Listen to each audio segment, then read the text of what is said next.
Dengan berita dari Sarawak pula, kita akan bersama dengan Nursila Talha di RTM Kuching. Silakan Nursila. Terima kasih Taufik di Angkasa Puri. Assalamualaikum dan salam sehati sejiwa. Jejantas pejalan kaki bernilai RM4.5 juta di pintu masuk Universiti Malaysia Sarawak UNIMAS Kota Samarahan adalah yang pertama di negeri ini yang menyediakan kemudahan untuk laluan motosikal selain pejalan kaki. Menteri Kerja Raya Datuk Seri Fadilah Yusof berkata, jejantas tersebut yang dikenali dengan nama Jambatan Ilmu menjadi simbolik bagi Kota Samarahan sebagai kota ilmu dan pintu gerbang untuk memasuki Kota Samarahan. Mula dibuka pada Ogos lepas, jejantas berkenaan diharap dapat mengurangkan risiko kemalangan di kawasan pengguna dari Asajaya ke Bandaraya Kuching. Menyediakan laluan pejalan kaki selebar 1.5 meter dan 2.5 meter untuk laluan motosikal, jejantas tersebut turut dilengkapi sistem pencahayaan menggunakan teknologi solar dan lampu LED. Datuk Seri Fadilah berharap kemudahan yang di bawah selenggaraan Majlis Daerah Samarahan itu dapat dimanfaatkan sepenuhnya oleh pengguna bagi keselesaan dan keselamatan mereka. Menteri itu berucap pada majlis perasmian jejantas pejalan kaki di pintu masuk UNIMAS di Kota Samarahan yang diserempunakan oleh Timbalan Ketua Menteri merangkap Menteri Pembangunan Infrastruktur dan Pengangkutan Tan Sri Dato' Amar James Jemut Masing. Terdahulu ketika berucap, Tan Sri James Masing memaklumkan pembinaan jejantas ini bukti komitmen dan keprihatinan kerajaan terhadap keselamatan pengguna di jalan raya. Katanya pada tahun lepas sejumlah 19,098 kemalangan jalan raya dicatatkan di seluruh negeri membabitkan 433 kematian. Daripada jumlah kematian tersebut, 45% atau 194 merupakan penunggang motosikal dan pejalan kaki. Pada majlis perasingan, Datuk Seri Fadilah berkata media menjadi rakan strategik untuk menyalurkan maklumat yang telus dan tepat mengenai pentingnya pelaksanaan projek pembangunan. Jelas beliau, sekiranya maklumat ini tidak disalurkan, ia tidak akan memberi impak kepada rakyat dan menimbulkan persepsi yang berlainan. Berucap pada Majlis Penghargaan Media Kementerian Kerja Raya, KKR dan Anugerah Media Pembinaan CIDB 2016 di Kuching malam tadi, Datuk Seri Fadilah walau bagaimanapun berkata menjadi tanggungjawab kementeriannya untuk memastikan media dibekalkan dengan maklumat terkini sebarang tindakan pembangunan yang sedang dan telah dilaksanakan. Ia bukan sahaja pembangunan pada peringkat kementerian, malah termasuk agensi-agensi di bawah kementerian termasuk teknikal, penasihatan dan sebagainya. Ujar beliau, pihak KKR dan agensi-agensi di bawahnya telah menjalin kerjasama erat dengan pihak media yang banyak membantu menyalurkan maklumat kepada rakyat seperti pelaksanaan ke-44 pakej jajaran PEN Borneo di Sarawak. Kerjasama erat ini berjaya meyakinkan rakyat lebih menerima pembangunan yang dilaksanakan. Pada majlis itu, Datuk Seri Fadilah turut menyampaikan hadiah kepada pemenang-pemenang anugerah media pembinaan CIDB 2016. Kumpulan pertama seramai 150 jemaah haji dari Sarawak tiba di lapangan terbang antarabangsa Kuching pada jam 5 pagi tadi menerusi penerbangan KT-24Q. Ketibaan kumpulan tersebut disambut oleh pengarah Lembaga Tabung Haji Negeri Sarawak, Haji Rozimin Ahmed Kamil di samping ahli keluarga dan saudara mara. Sementara itu, urusan saringan kesihatan jemaah haji dilakukan bagi kawalan penyakit berjangkit semasa mereka keluar daripada pesawat. Seramai 5 orang jemaah haji diasingkan dan diperiksa oleh Jabatan Kesihatan kerana didapati demam dengan suhu badan melebihi 37 darjah Celsius. Cabaran-cabaran lain kebanyakan selalunya yang kita hadapi jemaah-jemaah yang uzur lah, yang kita terpaksa ingatkan tentang wukuf, niat dan sebagainya, dan kadang-kadang kita terpaksa bawa mereka untuk pergi tawaf, sa'i untuk membantu mereka lah.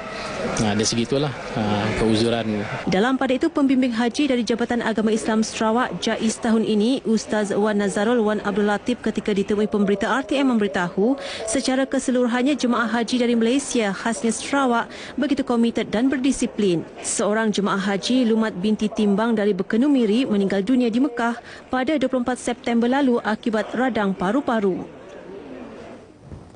Program yang mempromosi perpaduan dan keharmonian dalam kalangan pelbagai kaum di Sarawak perlu diperbanyak. Menteri Kebajikan Wanita dan Kesejahteraan Komuniti, Datuk Fatimah Abdullah berkata, penganjuran program sedemikian penting terutama yang melibatkan golongan belia. Jelasnya, ini bagi memastikan perpaduan dan keharmonian yang dinikmati kini terus disemat dalam jati diri generasi akan datang, seterusnya diperkukuh serta dipelihara. Katanya, dengan adanya perpaduan dan keharmonian ini, rakyat Sarawak akan mampu berinteraksi dengan baik, saling menghormati, bertoleransi dan bantu-membantu demi pembangunan negeri ini. Mengambil contoh program peragaan fashion, Menteri itu berkata program yang dibina Konsultansi Services dan Lavastra Butik Sendirian Berhad. Majlis Peragaan Fashion memaparkan pelbagai pakaian daripada butik Lavastra bertemakan Bollywood. Kepelbagaian budaya masyarakat dan biodiversiti di Sarawak harus dimanfaatkan sepenuhnya sebagai tarikan utama pelancongan negeri ini. Kepelbagaian budaya masyarakat kita dan persekitaran alam semula jadi bumi Sarawak yang kaya dengan kepelbagaian biodiversitinya merupakan tarikan utama pengunjung dari dalam dan luar negara. Oleh itu, CAN atau Culture, Adventure and Nature Tourism terus diberi tumpuan oleh kerajaan negeri kita untuk dibangunkan. Berucap pada majlis perasmian Festival Layang-Layang Antarabangsa Borneo BIKF 2016 di tapak lapangan terbang Lama Bintulu, Menteri Muda Kesenian dan Kebudayaan Datuk John Siki Tayai yang mewakili Ketua Menteri Sarawak turut memberitahu kawasan pentadbiran Lembaga Kemajuan Bintulu misalnya berpotensi menarik lebih ramai pelancong dengan kekayaan alam semula jadinya.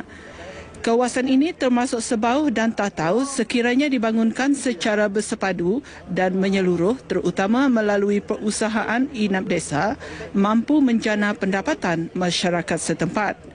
Kepelbagaian kaum seperti Iban, Melanau, Punan, Penan, Kayan, Beketan dan Tatau di daerah Bintulu, Sebauh dan Tatau menjadi salah satu elemen menarik sekiranya dimasukkan dalam program inap desa. Ia sekaligus menawarkan pelbagai pilihan destinasi kepada pengunjung bagi keseluruhan sebanyak 31 buah kampung dan hampir 500 operator yang sudah berdaftar dalam program inap desa di seluruh negeri ini. Sementara itu, BIKF 2016 yang telah memasuki edisi kali ke-12 penganjurannya tahun ini terus mendapat sambutan dengan penyertaan dari dalam dan luar negara. Pekan Bauk di daerah Bauk sekali lagi menjadi tumpuan penduduk sekitar dengan berlangsungnya Pesta Tasik Biru yang bermula sejak semalam. Program tahunan anjuran bersama pejabat daerah Bauk dan pelbagai agensi kerajaan telah dirasmikan oleh Adun Serembu Miro Simo yang mewakili Timbalan Menteri Teknologi Hijau dan Air Malaysia, Datuk Seri Dr. James Dawes Mamit. Dalam ucapannya, Miro Simo memberitahu program tahunan ini penting bagi kawasan daerah Bauk kerana ia dapat mempromosikan daerah itu, khususnya Tasik Biru sebagai satu destinasi pelancongan yang menarik dan mampu membawa masuk pembangunan ekonomi bagi penduduk setempat. Tambahnya, penglibatan semua lapisan masyarakat berbilang kaum dalam pesta 3 hari itu juga akan meningkatkan semangat perpaduan dalam kalangan penduduk setempat. Selain itu, hubungan kerjasama antara semua agensi yang terlibat dalam penganjuran pesta ini turut dapat diperkukuh. Beliau yakin semangat perpaduan dan kerjasama yang ditunjukkan oleh semua yang terlibat akan menjamin kejayaan program itu dan berharap agar ia dapat dimasukkan ke dalam kalender pelancongan negeri pada masa hadapan.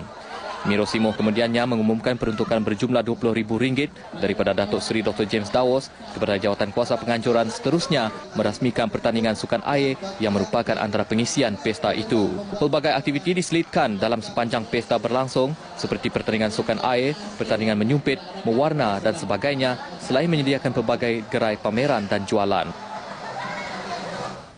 Baik, setakat ini dahulu sumbangan berita dari Sarawak untuk lintas langsung N5 petang ini. Untuk berita seterusnya, kembali bersama Taufik di Angkasa Puri. Silakan.